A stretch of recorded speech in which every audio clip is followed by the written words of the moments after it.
Welcome to the Film and TV channel, or welcome back. Yes, it's our regular look. 13 weeks this is going to be of this. We're up to week 4. Of course, we'll look to episode 4 of The Apprentice 2022. Yeah, so a little look. There will be spoilers on this, guy. So if you've not watched it, please don't watch this. There are spoilers to who's got kicked out, etc. Series 16, week 4, of course. Please, we do monetize the channel now, so if you can watch any of the ads or follow in the links, it'll certainly help the channel going forward, and my other channel as well, my football channel, the Citizen channel on Manchester City. So if you can do anything like that, otherwise just skip the video. That's not about anything that does take your interest. Please have a watch or follow the link. And of course, all thumbs up. You can give us a thumbs up. That'd be absolutely brilliant. Please, that'd be great. And of course, tell your friends and press that notification button. We have these information vlogs and reviews, etc. So please. Join me, and obviously try and get your friends involved as well. That'd be great. Right, Series 16, Week 4. Yeah, last week we lost Navid. Well, we lost 2 last week, didn't we? Lost Navid, who got sacked with this non-alcoholic drink thing. And of course, we lost Sharma, didn't we? Who quit because of her illness, unfortunately. So we have 12. We have 12 left to fight now to win the 250,000. That's not to be sneezed at, is it? And they went off to the Maritime Museum. So it's something nautical, obviously. And it was fishing, wasn't it? Yeah, the teams are going to half a team. There's six each now. We'll talk of the teams in a minute. They had to do a quick swap, of course, because one team had 7 and one team had 5. But obviously they were off to Newquay to catch and buy fish, and the rest of the team were trying to sell it over in London to hotels, etc. And obviously they ended up trying to sell on a farmer's market and stuff like that. So it's all to do with fish, which is interesting to me, because I did work for 5 or 6 years as a caterer. Well, I started off as a porter, a clerk, and then I ended up as the catering manager at a fish merchants, biggest fish merchants in the northwest in Manchester. So great interest to me, this one. So that was the thing. Team Infinity, of course, was only 5 after losing last week. So we had Sophie, Akshay, Catherine, Amy, Stephanie, and Alex moved across from last week's winning team, Diverse, leaving Francesca, Brittany, Nick, Aaron, Harpreet, and Akeem there to sort of go forward with their team. Yeah, Alex joining his new team, got bullied into PM. Yeah, he didn't have much choice. Amy, an interesting side of Amy coming out this week. We know she's confident. We know she's quite forceful, but she more or less bullied Alex into being the PM for this one. And he would go for crabs and initially go for burgers, but we'll see they actually changed that later on, which is interesting. And Harpreet, Harpreet took charge of the other team, literally. I think she certainly showed what she's made of this week. Totally dominating role. She sort of promised various things. She promised the best oversold to hotels, which is fair enough, as long as you get the best oversold, and pushes for things like Pollock because the healthy side of it and stuff like this. So, again, Aaron's an interesting one. Aaron's on that team. Aaron interests me. I think week in, week out, he's always coming out with the negatives. He doesn't actually take a lot of responsibility, but I think he covers himself by saying the opposite to what's being discussed. So if it does go wrong, he can say, "Oh, I said that," but if it doesn't go wrong, he just keeps quiet. So I've noticed that with Aaron. He's one of my favourites when it first started off, but I want to see a little bit more from Aaron. He's not committing, he's sort of hiding a little bit, and say he's a bit against everything, but not coming up with any options. He's playing it a little bit safe in that way. It's a shame because he's a nice guy. He seems a nice guy, but yeah, a bit canny. I don't quite like that at the moment. Francesca, obviously, she took over the sub-team lead of catching stuff. Yeah, they've got to do line caught pollock. Yeah, I didn't know how they. To be honest, we used to sell pollock in the fish market, but obviously they're all caught on the line. Obviously, she used to go fishing with her dad. And she used to do car boot sales, so she obviously wanted to use that experience in this, and it pretty much worked. Yeah, she did very well, Francesca. She certainly made fun of the guys when she was reeling in all the pollock, and the two other guys were suffering a little bit, not struggling. They did catch some in the end, but Francesca certainly used her experience. Alex, we get back to Alex. Alex was a big disaster in this, the PM. He actually went to see the hotels, and he forgot to offer him the catch of the day, which obviously would have been crabs. But the interesting thing is they actually left the meeting and Stephanie said we haven't mentioned the crab. So rather, I mean, I thought to myself at the time, well, I would have tried to grab the guy again from the hotel. So I'm sorry, I've just had a call from our team at Newquay. We've got some crabs as well. Would you be interested in that as a catch of the day? And that's what I would have done. But he just ignored Steph. Said, well, we'll have to accept it now. He should have been a little bit cannier there. So Alex set himself up. And if Stephanie had known, she said, oh, as we were coming out. So why didn't she say anything? Why didn't Stephanie chirp up as we were coming out? So a bit disappointed, certainly disappointed in Alex, the PM. Should be, you've only got 2 or 3 things to do. He didn't have a mass of stuff to do, to be honest with himself, to the hotel, so he could have done that. So that was disappointing. But Stephanie annoyed me as well, the fact she didn't chirp up a little bit quicker. And they ended up, instead of doing this crab burger, they ended up doing an arancini, which I didn't know what it was. It's like a ball, like a fish ball. But again, obviously there was a bit about the crab burger, but again, Stephanie and Akshay were his 2 guys with him, and neither of them objected to it. So there you go. There was no add-ons. There was just garlic mayo and rocket, which cost a fortune, which obviously will come into play when we do the profit and loss later on. But yeah, I mean, Alex wasn't very good, but the 2 guys with him weren't very good either, to be honest with you. I was impressed with the filleting, yeah, when they did the things like the monk and the Dover soles. I was quite impressed because it is a skill. We used to have a couple of guys do it on the market, and they were top notch. They were really quality, but it does take a lot of skill. And the fact that they managed to do it, and it wasn't a total disaster for the hotels as well, for the chefs who get to see these things, they're going to be very picky. I thought they did quite well.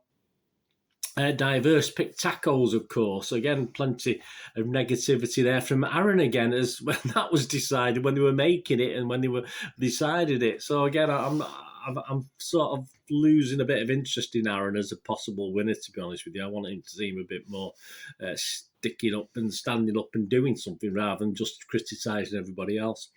Catherine went home sick, so she was safe for another week anyway. We're not sure what it was. Probably all the fish, the sea air and the fish and stuff like that. Alex, Alex again. This is it. I mean, this is the constant criticism this week. He didn't ask the hotel when he was there what time they wanted delivery. So obviously, when it came to making the stuff, they actually missed the lunch rush, and actually would have, obviously the chef was going to then use it for dinner, so there will be a cost implication, of course. And interestingly enough, as I said, the filleting and stuff of the Dover sole, they did try and hide some, which you can't do. You can't do with chefs. Chefs will check it. They'll certainly look underneath for any that are hidden. They should have just been honest about that. But they only lost about £2.50 a kilo. So that was, I think it wanted about £25 a kilo, and they only got £22.50 a kilo. So again, that was okay. They didn't lose too much. And as I said, they didn't do a bad job, considering obviously they'd never done it in their lives before. While they were selling on the mini market, obviously on the farmers market, Steph and Sophie had a bit of a mini spat. It's unusual. The girls haven't been falling out much in this programme so far. That was interesting to see. Steph being a little bit more dominant in the fallout, to be honest with you. But Sophie tried to stand her ground, but she got not bullied, but a little bit dominated by Steph in the sort of sequence we saw. So it brought us back to the boardroom, of course, and the profits and losses, and diverse in the tacos, of course, not these arancini things. The tacos made 3 times more profit, almost 3 times more profit than Infinity's arancini. And of course, diverse actually spent a lot more, but they earned a lot more as well. You know, you've got to to accumulate, speculate to accumulate. So it cost them more, but they got more back as well, more bang for the buck in the selling. So it was obviously Alex, as PM, as you can see from all the errors he was making, he was in serious trouble with this one, to be honest with you.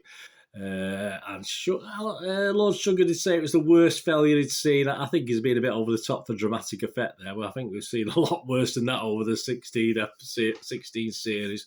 I don't think it was as bad as Lord Sugar was saying there. Certainly with the arancini, there was a reasonable profit margin, but obviously all the costs went on buying the things like the garlic and the mayonnaise and stuff like that. So that's where they lost it. I mean, even if they hadn't put that on, just had arancini with nothing else, without the rocket or whatever, they would have still lost. But I don't think it was the worst failure we've seen on this programme. before we got to who got sacked, yeah, the standout, Harpreet really stood out this week. I think Harpreet really punched her weight this week. She did very, very well. Some might say she was a bit too overbearing, or too powerful, too overpowering, if you like. Or she showed real leadership. I would go towards the leadership. She's gone up in my estimations this week. And Amy's an unusual one, yeah, as we did mention in early doors, didn't we? I think she's showing a little bit of a cattier side, if I can say that, a cattier side, yeah, a little bit of a ruthless side, Amy. So she's an interesting watch. Going, will she be one of the finalists? I don't know. She might upset a few people before then and end up getting kicked out. Who knows? Even Lord Sugar might kick her out for that. The no shows, interestingly enough, Akeem and Brittany, who were pretty non-existent last week, weren't very good this week either. And apart from Sophie's spat that she had on the market, again, she didn't really stand out very much at all. So certainly Akeem and Brittany are doing nothing at the moment. They're not really committing them. They're sort of getting through by default. So very soon, I'm sure, like Lord Sugar, they'll all notice this and they will get more responsibility and be asked to do a bit more. But they're the ones going under the radar at the moment and playing it a little bit safe. So obviously coming back, interestingly enough, although he had a bit of a spat with Amy in the boardroom before, obviously he didn't bring Amy back, which I thought was a nailed on. But I think Amy would have ate him alive, to be honest with you. So it's probably a good idea. He brought back, of course, the two guys that have been with him on the task, Akshay and Steph. And that sort of, he just told me he was definitely in trouble. I'm not saying Akshay and Steph were very good, but yeah, I'd say I wouldn't have minded Stephanie being picked up on the fact that she knew about the not selling the catch of the day to the hotel, but not mention it till too late, but that wasn't picked up upon, so she got away with that. But I think overall there's that many mistakes Alex made. I think it's one of the easiest decisions Lord Sugar has made. He did say he might sack all three of them, but we knew that wasn't going to happen. And obviously when they come back, Akshay and Alex were having a go at each other, which meant Steph just cleverly sat in the background and didn't really get involved. So that was pretty safe for another week. So it was really Akshay and Alex. And to be honest with you, Alex had made too many mistakes as PM in this. Too many things had gone wrong, at least 4 or 5 major mistakes. And it's like a driving test. You can make a lot of little mistakes, but you make 1 or 2, you make one dangerous mistake and you're out. You failed your test. And I'm sorry, Alex failed this miserably this week. He was really, I think Lord Sugar intimated he had no backbone.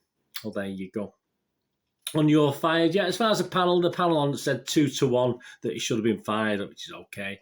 And the audience, yeah, I think it was about 95% saying he should be fired. So we say goodbye to Alex. So there's 11 now remain to carry on and win this money. And I think from when we get down to 10, I'll start doing a favourite who looks as though they could be favourite. But as at this point in time, if you just said to me off the top of my head, I would probably say Harpreet's looking pretty good, to be honest with you. And none of the boys have impressed me. So I think, if we get 3 finalists, if we get three towards the final, I think it'll all be girls. I can't, I'm sure 1 or 2 of the lads will hang on in there, but there's no one impressing me on the boys at the moment. I think it's going to be another girls series for me. And next week, yeah, they're going to design, what have they got to They've got to make a video game, yeah, so that'd be interesting, and that looks fun from the little snippets we've seen. So join me next week when we have a look at that, and let me know what your thoughts are on The Apprentice if you're enjoying it this season. I always enjoy it. I think it's a great series. Makes me cringe sometimes. I do feel sorry, I do tend to feel sorry for someone when they're struggling a little bit, but that's just me. That's just how I feel. But a great little task. As I said, very, very interesting for me. Obviously, being involved in a fishmongers for part of my, well, not a long part of my life, for about 1/10 of my life or something like that. So yeah, very interesting. Let me know what you think. Thanks for watching, guys. We're going to do the rest of the day. Have a great one. Look after yourselves, look after your friends, look after your families. More important, let's all look after each other. So meet here again on the Film and TV channel. I only ask one thing, don't I? Please stay safe, everyone. Thanks for watching. Bye for now.